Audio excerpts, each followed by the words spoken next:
Good morning, नमस्कार।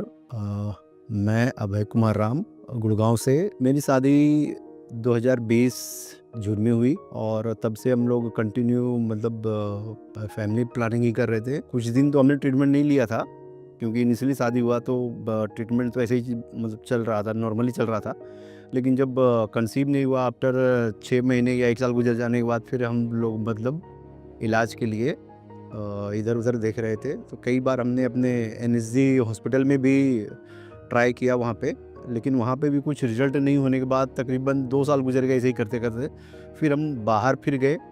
बाहर में भी 1-2 गुड़गांव सेक्टर में ही, एग्जैक्टली अभी याद तो नहीं आ रहा, लेकिन वहाँ पे भी हमने कम से कम 6 महीने 1 साल इस तरीके से टाइम दिया। उसके बाद भी फिर कुछ रिजल्ट वैसा कुछ अचीव हासिल नहीं हुआ। 2-3 गायनेकोलॉजिस्ट को हम लोगों ने दिखाया।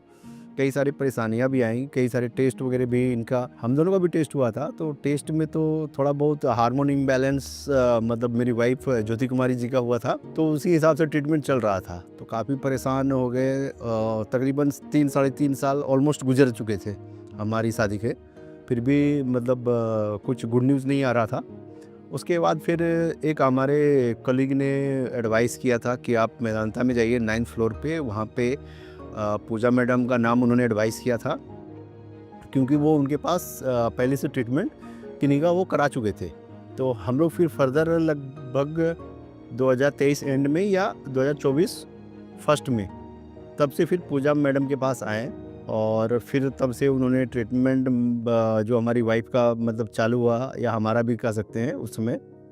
तो फिर फर्दर वहाँ से काफ़ी हाई रिस्क वगैरह था, काफ़ी ट्राई कर रहे थे, काफ़ी एक घबराहट भी था क्योंकि काफ़ी सारा जगह दिखा भी चुके थे, लेकिन कहीं से कुछ वैसा एक होता है कि रिस्पॉन्स पॉजिटिव नहीं आ रहा था हमारे लिए। तो काफ़ी ज़्यादा एक तरह का हताशा दिन प्रतिदिन बढ़ता ही जा रहा था। फिर मैडम के पास आने के बाद जो है कि इनका बिहेवियर वगैरह जैसा एक हमारे कोलिग ने सजेस्ट किया था कि इनके पास जाइए, काफ़ी अच्छी अनुभवी और काफ़ी हेल्पफुल नेचर की हैं।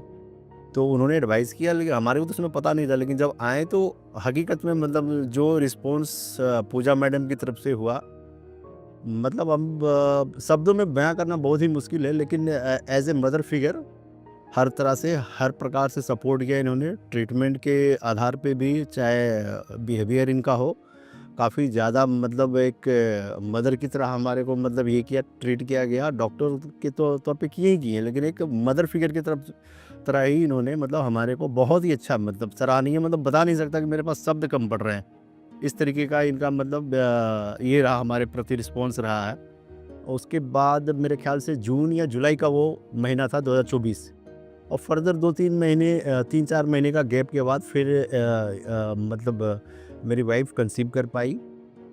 और उसके बाद इतना बढ़िया हमारे लिए लकी साबित रहा कि ट्विंस बेबी ये हुआ है, डिलीवर हुआ है।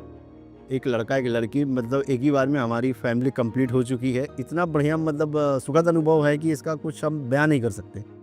लेकिन यहाँ आने के बाद जो है पूजा मैडम का खास करके इतना बढ़िया रिस्पांस, और इतना यहाँ के सारे स्टाफ का रिस्पांस और सहयोग इतना अच्छा रहा है कि ये हॉल लाइफ हमारे को याद रहेगा। एक मैं अगर अपने जीवन का 2-3-4 पलों को याद करना चाहूँगा, तो एक पल ये भी रहेगा हमारे, खास करके हमारे लिए, मेरे लिए और मेरी वाइफ के लिए।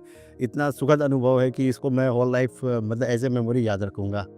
थैंक यू, धन्यवाद।